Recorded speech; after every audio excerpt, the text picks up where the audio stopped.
With an unblemished record of integrity and service, he is committed to excellent public education, reforming school funding, making property taxes fair again, and genuine fiscal responsibility. Mike went to high school in Georgetown, Texas, and was first chair trumpet in the 1979 Texas All-State Symphony Orchestra. He went to UT, marched in the Longhorn Band, and started his career at Exxon Corporation. He later earned an MBA from UT before Price Waterhouse, where he became a senior partner. Mike and his wife Suzanne met at UT and have been married almost 29 years. They have 2 sons and a wonderful daughter-in-law from Brazil. Both his sons attended public schools here in Houston, graduated from UT, and moved back to Houston, the Houston area, and are close to mom and dad. Mike ran for Texas Comptroller in 2014 on the Democratic ticket and served as finance chair for the Texas Democratic Party until March 2017. For more information, please visit collierfortexas.com. I give you Mike Collier for Texas Lieutenant Governor. Thank you.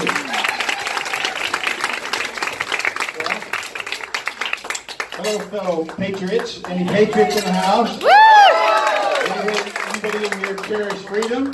Yes. Anybody here cherish the Constitution? Yes. Well, I am surrounded by Democrats. Hello, Democrats. How are you? Great. Well, it's wonderful to be here, and this is not my first time here. I've been here at least 3 times since I started this mission that I'm on. And I started, I had 2,007 days. I think that's the math. 2,007 days to achieve what we're going to achieve. We've got about 95 days left, right, guys? Right. 95 days left. And this is the most important election cycle, in my opinion, in the history of our state, in the history of our nation. You agree? Yes. Right. And I see Beto shirts, so I want you to know we have a motto on our team. Go, Beto, go. We love Beto. And the part assigned to me in the most important election cycle in our nation's history is to take down Dan Patrick. Yeah.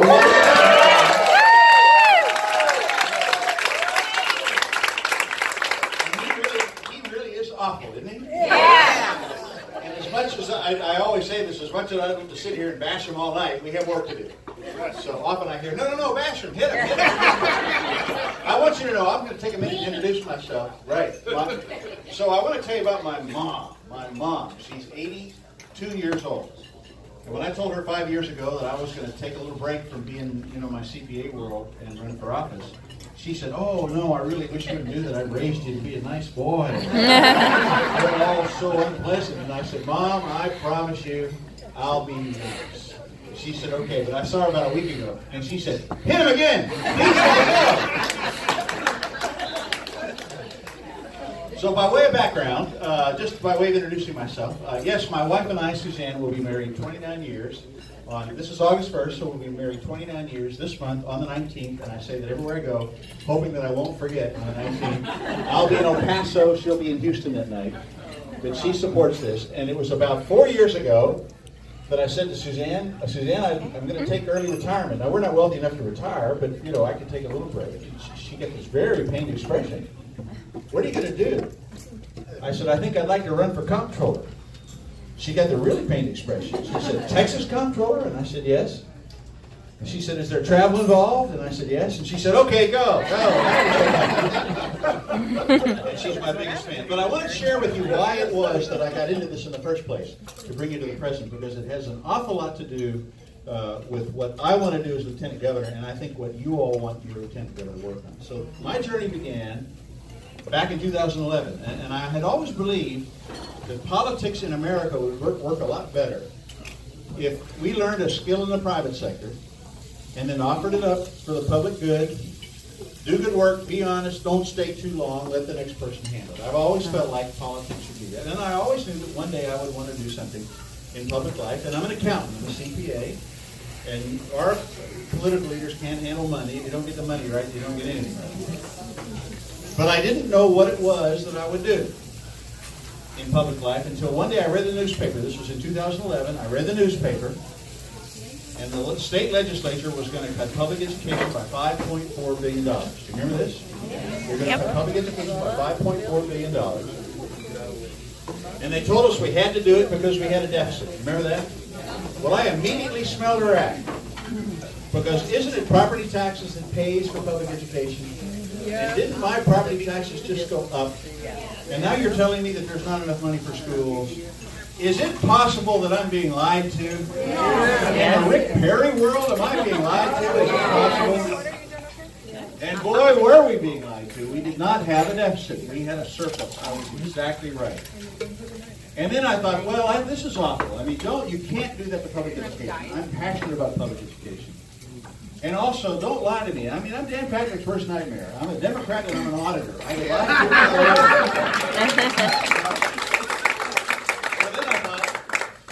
But what do you do if you don't know anybody in politics, you're not a politician, and you see your state going down the wrong path?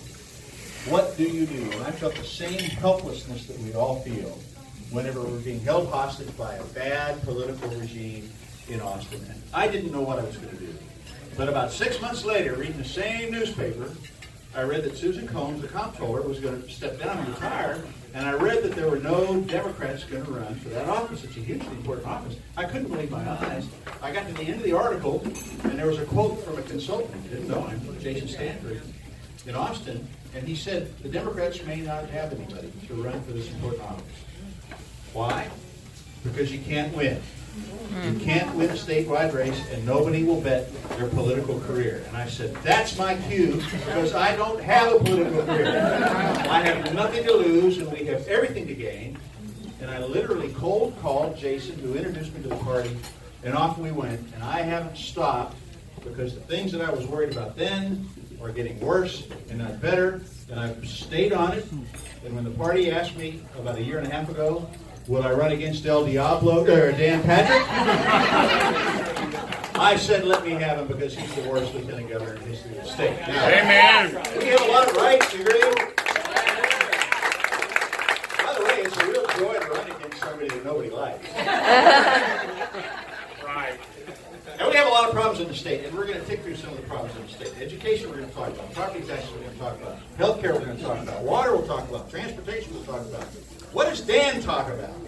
Bathrooms. So I never miss the opportunity to tell people this about bathrooms. If Dan Patrick's so worried about bathrooms, he should have banned Republican politicians from using them, because more Republican politicians have been caught doing bad things in bathrooms than the whole transgender community.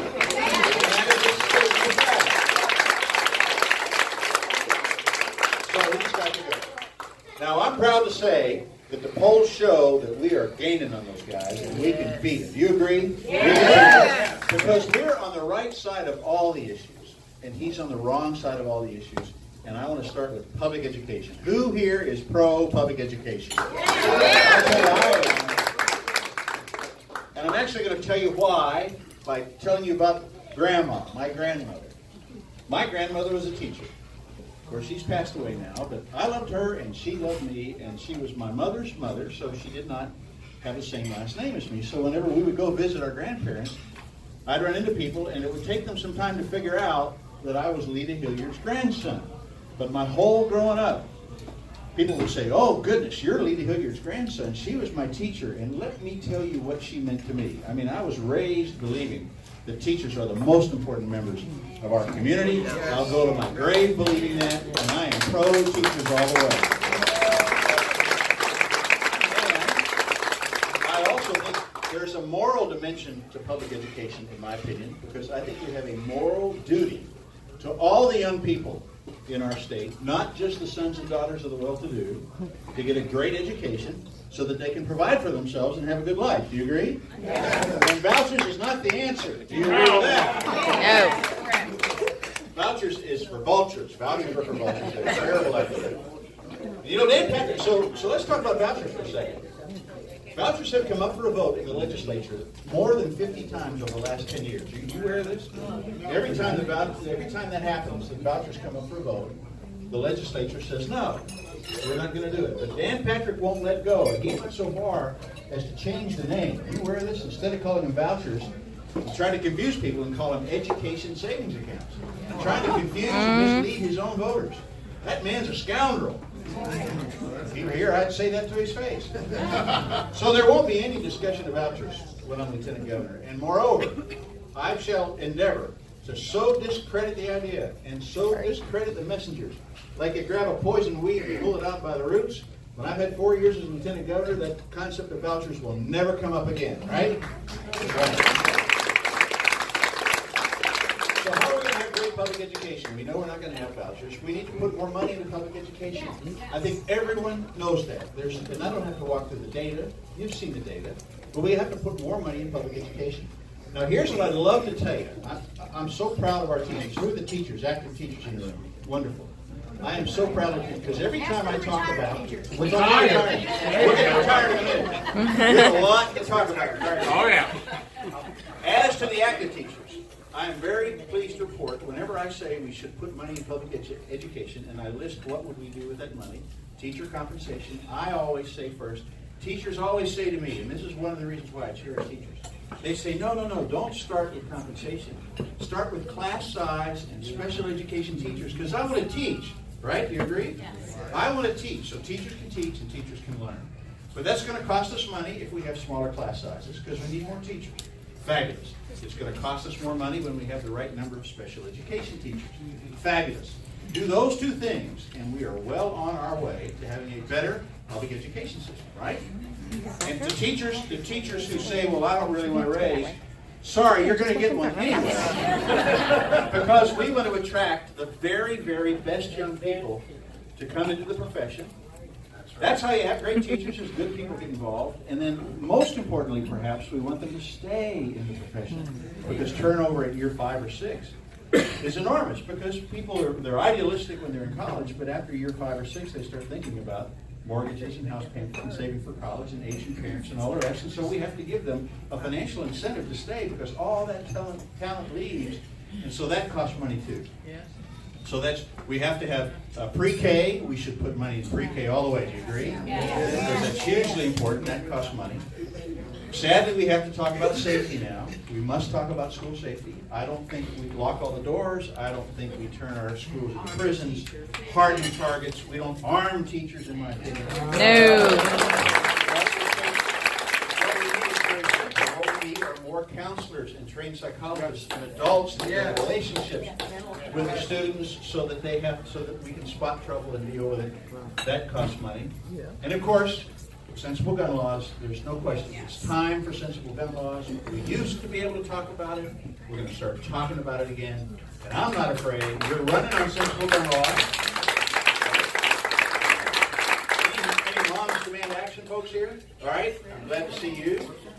Moms Demand, I spend a lot of time talking to Moms Demand Action. I hope everybody has a look at it. I'd love to see everybody join, men and women. 2 things. Very simple. Background checks at work. And red flag laws so that you deal with the crisis before and not after. I mean, you can't get any more reasonable than that, right? Right. But just imagine how much better it's going to feel in Texas when you can actually do that, when the legislature actually does something about gun safety. As simple as those 2 steps are, they'll be powerful and it'll be a change, a big change in our political lives in Texas. So we have to do those things. More trade and technical training, because not everybody's college bound, right? We hear that? Tonight we won't talk about community colleges because we don't have time, but that's essential to the quality of our community and the great universities. We all agree with that. And high stakes testing has to go. Right? Now, if you talk to any parent, and if you talk to any student, and if you talk to any teacher and administrator, they'll tell you that they hate high stakes testing. But I also talk to college professors. I talk to employers. They tell us that critical thinking skills are dropping like a rock because of high-stakes testing, and A through F nonsense has got to go, and all of that's got to go, right? Now, I like to say, I believe in, I believe in measuring. I mean, we need measurement systems, and I like to joke as an accountant. You know, by the way, the difference between an introverted and an extroverted accountant? You know this? No. Oh, those are a big difference. The introvert looks at his shoes while he talks to you. The extrovert looks at your shoes while he talks to you. And I'm an accountant for a long time, and I like to measure stuff. I'm certain I'll go home and find something to measure so that I can fall asleep. But the acid test of a metric system, in my opinion, is when the teachers say, I like this. I like this system. It helps me be a better teacher. That's what we should drive. So those are the things that we need to do in public education. It's going to cost money. In a moment, I'll tell you where the money's going to come from. I found the money, and I'm going to tell you where it's come from. But we have to talk about retired teachers. So retired teachers, we have to put your hand up for your retired teachers. We have a lot to discuss, retired teachers. You may know this. I'm going to say it anyway because I say it everywhere I go. Retired teachers, who, by the way, thank you. You got into the business, and you did us a great service by being teachers, so thank you very much. Retired teachers don't have access to Social Security the way the rest of us do, nor do they have survivor benefits. Retired teachers are wholly dependent upon the state for their stipend, their monthly stipend, and their health care, right? That monthly stipend has not been raised in 17 years. It doesn't have near the purchasing power that it used to. And the state has always said, we're not going to give you a raise. However, you can always trust us. Cross our hearts and hope to die. You can always trust us when it comes to health care. But you can't any longer because retired teachers got hit with a huge increase in premiums and deductibles. It's off the charts. Teachers that were paying a health insurance premium of $150, some are confronted with $300 or $400 a month. That's relative to an average stipend of about $2,000 a month. The deductibles are so high now that there are teachers in this state that are having to choose between buying food for themselves and medicine and not taking their medicine or dropping out of health care completely. Now that's not what Texans would support. When Texans find out, they'll get behind me and rally to teachers, and it's not a lot of money in the grand scheme of things. $300 million in the last session would have been enough to keep the teachers whole. And Glenn Hager, the comptroller, once referred to $300 million as budget dust. You try telling that to a teacher, you can't. So as your lieutenant governor, we've got the money, and I'm going to tell you where it is in a second. We got the money, and the first thing I'm going to do as lieutenant governor is give you your benefits back. Right, teachers? Right. Everywhere I go, I hear with active teachers, it's one step forward and two steps back. I might get a raise, but my health insurance premiums. So we have to solve that problem. And it's going to take money, right? So now let me tell you where the money's going to come from. This is my favorite part, because I found it. I found the money. And it's not homeowner property taxes. It's not small business taxes. Because we are overtaxed already. You can't ask homeowners to put more money into the system because we're paying a lot, and it's gone up dramatically. That's not the answer. The answer is the owners of the large commercial industrial properties in the state who are not paying their taxes. That's exactly right. Very, very well known. Now, here's how I know about it. When I was running for comptroller, first of all, I was a PricewaterhouseCoopers partner for a long time, serving big clients. And I learned, you don't march into a boardroom and say, boy, you all have a problem, unless you also have a solution, or they'll throw you out so fast. So when I ran for comptroller, I knew we had a problem. We didn't have enough money in public education, but I had to figure out where is it? There's a hole in this boat. No, I got to find this hole. And I found it. And it turns out everybody knows about it. Sort of. They're covering it up. But there's a flaw in the property tax law called the Equal and Uniform. It dates back to 1997, and everyone is aware of it. Whether they meant to do this or not, I don't know. I don't care. All I know is there's a flaw in the law, and the owners of large commercial industrial properties, like a downtown skyscraper, or a refinery, or a petrochemical plant, or you name it, they can hire lawyers and exploit that defect and drive their taxes down, down, down, down, down in a way that is unconstitutional, because the Constitution says you have to pay those taxes based on market value. And there's a lot of money missing. You know how much money is missing? It was last calculated by the large appraisal districts in the state to be costing us $4 billion a year And that calculation was done in 2006. Inflation would suggest it's now $5 billion a year. And it's real, and the other guys are going to deny it, but they can't really. I'm certain I'm right. The folks who work in appraisal districts tell them I'm right. The folks that county commissioners tell me that I'm right. School superintendents tell me that I'm right. The Legislative Budget Board issued a report in 2016 that tells me that I'm right. There's no question. And here's why they don't close that loophole, even though everybody knows about it, which leads to the real power of the lieutenant governor. Some would say the most powerful position in Austin. The reason why they don't close that loophole is because they never vote. The legislation is proposed.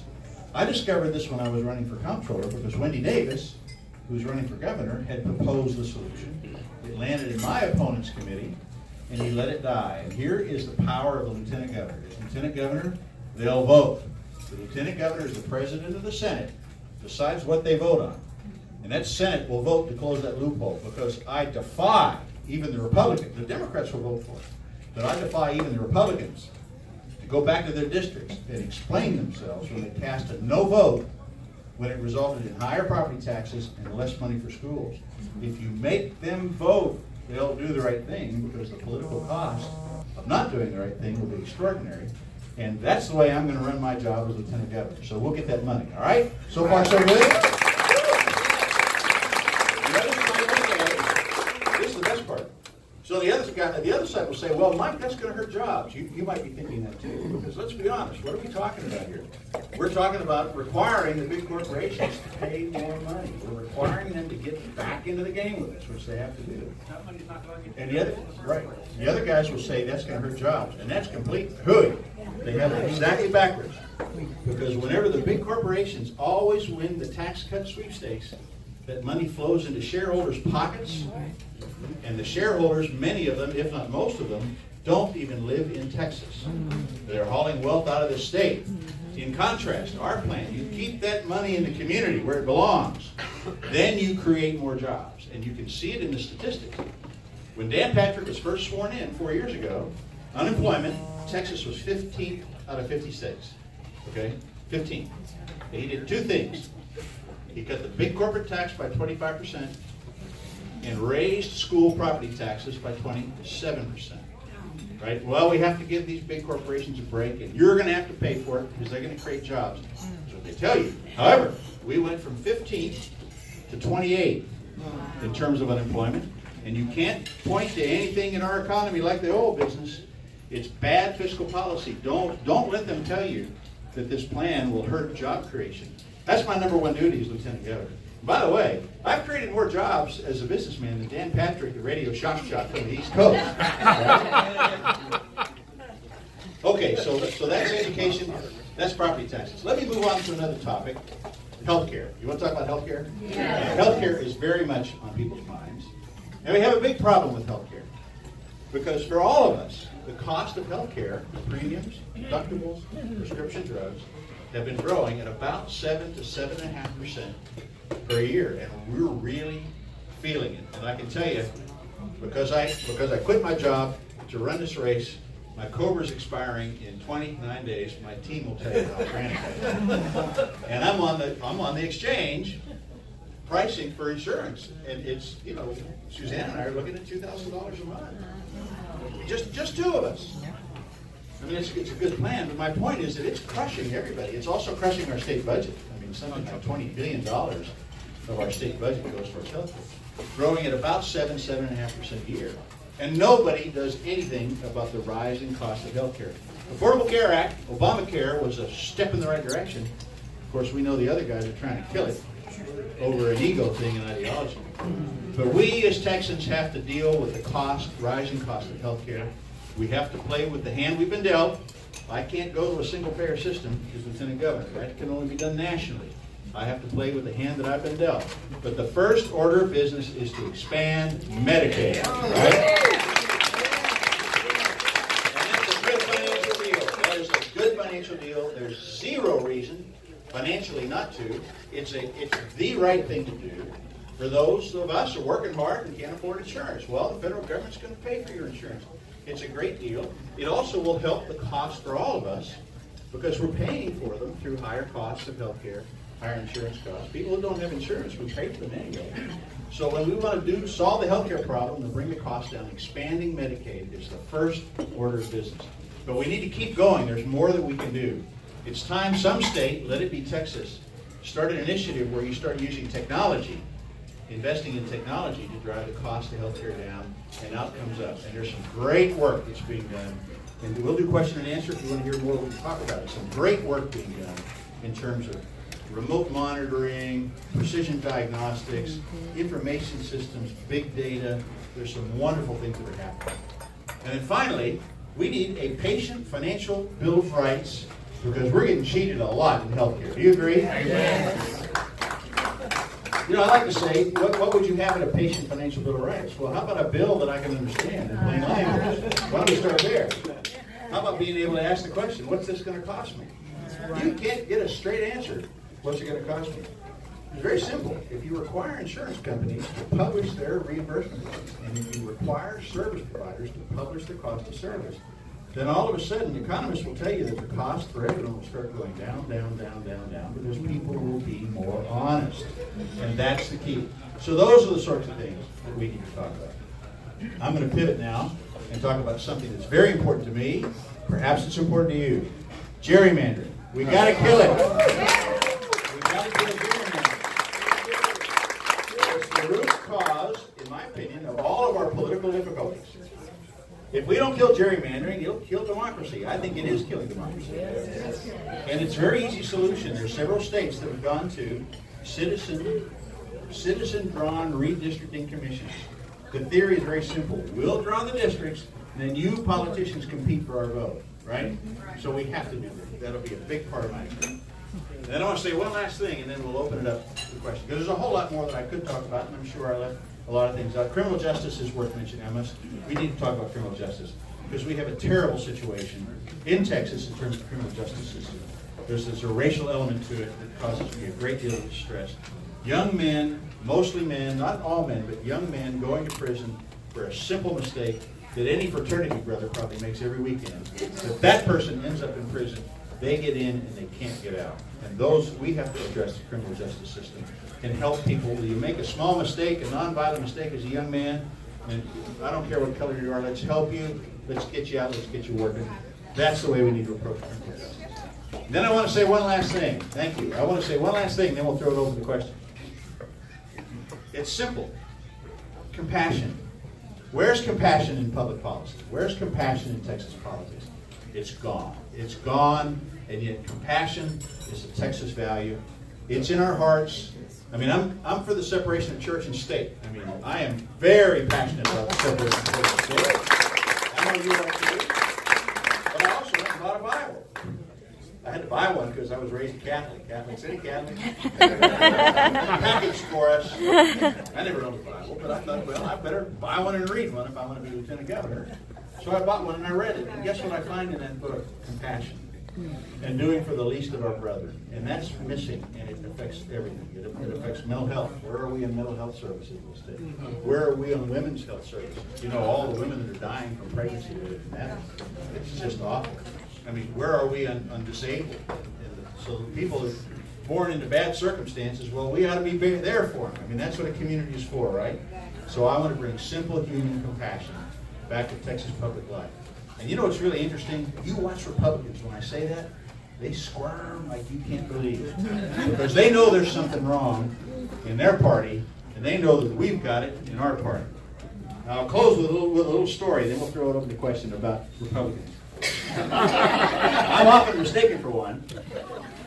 But that's okay. But I love campaigning for Republicans. I make their heads spin. And I wanted to go, so I was out in West Texas, and I was looking for a place to make a stump speech. There's a lot of Republicans out in West Texas. So I went over to a cattle auction. I thought I'd go to a cattle auction. You ever been to a cattle auction? See if I can get some attention. So there's Republicans everywhere. I thought, this is going to be great. Now all I have to do is get their attention. So I looked around, and there was a big old mound of dirt that I jumped up on. Thought it was dirt. And I attracted a big crowd. I knew what I'd done, but we have important work, so I just launched into it. And I talked about public education, I talked about property taxes, I talked about gerrymandering, I talked about health care, the kitchen table issues. and I'm trying not to dodge water. They listen very carefully. And then one of the fellows stopped me and he said, Mike, I thought I'd never stop and listen to a Democrat make a stump speech. And I said, Bubba, I thought I'd never give one from a Republican platform.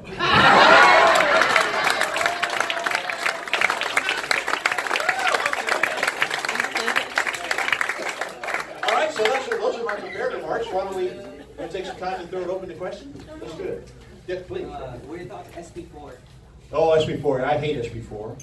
SB4 represents, so this is the show me your papers law?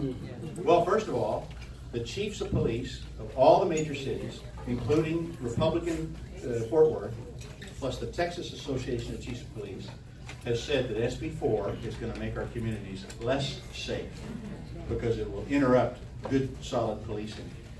And even though I think it's racially motivated, and even though it runs against everything that I value in terms of my Texas values, I'm deeply offended that the Republicans would look at me and say, we're doing this to keep you safe, when that's a lie. They are not keeping us safe. So I think it's just terrible. I feel the same way about the bathroom nonsense. So thank you for that. Yes, please. Regarding the school financing and taxes, now historically, like way back in the 50s and 60s, the income tax rate was up to the 90s. Not because the government actually couldn't get that money, but because they knew business owners to avoid paying it to put it back into their businesses. So would you close that loophole, or would you consider that a win if it actually went into their business and really did create jobs? Well, so there's more than one defect in our tax policy. The question is related to income tax when we were at the 90% level. That's federal. So I'm actually going to not discuss income tax directly because we don't have one. What was I going to say? Who can read minds here? Yes. Here's what I was going to say. Thank you. If they were to take money and put it back in the business, is that like a win in another sense, or would it still? No, I think at the end of the day. So I know a lot of CEOs in my professional life. CEOs of big companies, and if you had one of them right here, he or she would say, we must help pay for schools because we need skilled workers. We must help pay for transportation because we need transportation infrastructure. We must pay for water, and so we're ready. We'll do it. But they don't do it voluntarily. So they hire their tax teams to get the best possible bill they can, and the lobbyists, and everybody's trying to game the system. And we are not driving a hard enough bargain. And so that's one of the things that I bring to the party, which is that I know that. And they will come in, and they will contribute more to our infrastructure and our education, and still be happy and still create jobs. So we have to drive a harder bargain. I'm often asked, should we have an income tax in Texas? I get that question all the time. Well, I want to let you in on a little secret. And this goes back to a conversation I had. You'll find this interesting. I did. I went and saw John Sharp. Do you remember John Sharp? John Sharp was comptroller for a long time. He's now at Texas A&M. And I went to see him. And unprompted, he looked at me and he said, Mike, beware of the income tax. He said, you might be surprised to learn that it's the big corporations and the ultra-rich that want an income tax. Because the big corporations then wouldn't pay nothing towards education, health care, and the rest. And the wealthy will park their income someplace else, and they can't use their mansion. He said, beware of the income tax. It's meant to hurt the working in the middle class. Well, there's no political will for an income tax in Texas, so it's a non-starter. I don't propose to do that. And there's more than one defect that we have to work on. The motor fuel tax isn't set properly. The margin tax was designed improperly. But I'm only going to do one thing as Lieutenant Governor in my first term. If I'm honored to be Lieutenant Governor, one thing, and one thing only, is close that loophole. Why? Because it's not raising taxes. It's merely enforcing the law. 2, it's very well documented. Everybody knows how to fix it. 3, it's politically doable. I can do this as Lieutenant Governor.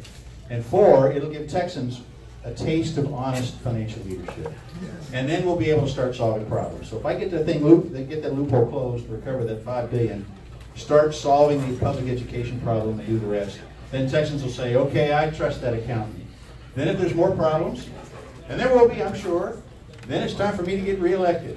Then I'll go off the trail. No, really. Then I'll go off the trail and I'll say, okay, now here's the problem. Here's what we're going to do next.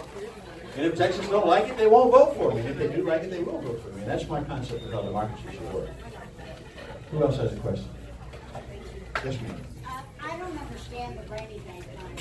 I mean, is there something written that they can keep that much? Is that by state? I mean, how do they keep from not having to spend it? Yeah, so the rainy day fund. First of all, I don't have to tell anybody who lives in Houston or on the coast that they said, well, we're not going to use this for operational purposes because we're saving it for a rainy day. And now we have a rainy day. And well, we're not using it for a rainy day, it's for operational purposes. What a load of hooey. The rainy day fund is a shock absorber. It's designed, it's meant to be a shock absorber because a lot of our money comes from the oil business. So you have good years and you have bad years. It was a really clever idea. It goes back to 87.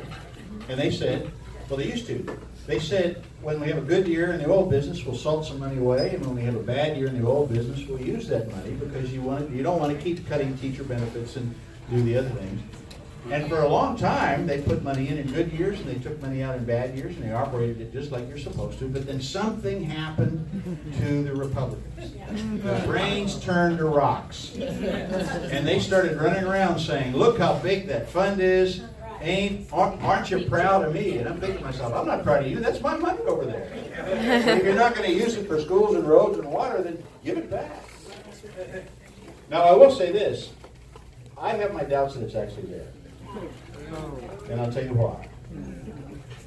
You've heard Republicans say that we always balance the books. Have you heard them say that? We haven't balanced the books in 30 years. We are drowning in debt. We're going to come back and talk to teachers again. We're drowning in debt. Anybody want to guess how much debt we have on the state's books right now? $100 billion in debt. Over $50 billion of that is money that we owe Wall Street. We owe Wall Street $50 billion. Our rainy day fund is 10. And you tell me, do we really have a rainy day fund? Well, because we borrowed money. We borrowed money. We owe that money to Wall Street. $100 billion in debt. So let's talk about teachers, retired teachers. You saw what happened with TRS. They just adjusted their pension calculation, right? They did the right thing. There's a pension calculation that tells you how underfunded we are. We were underfunded to the tune of about $30 billion. They adjusted one of the numbers, which they needed to. Now we're underfunded by a whole lot more. I haven't seen the calculation yet, and I'm not going to guess as to what the number is. However, we're now so deeply in debt on the pension fund that the legislature almost certainly will have to decide, do we put more money in to keep teachers whole, or do we not put more money in and cut their benefits? And the cut could take the form of higher contribution rates, could take the form of lower benefits, presumably not to retired teachers, but to younger teachers. Almost certainly will start the stampede they've been waiting for, to take away defined benefit pensions and go to a savings plan, which is nothing more than a big, big pay tag. So teachers and retired teachers, please tell all your friends, you cannot trust Dan Patrick.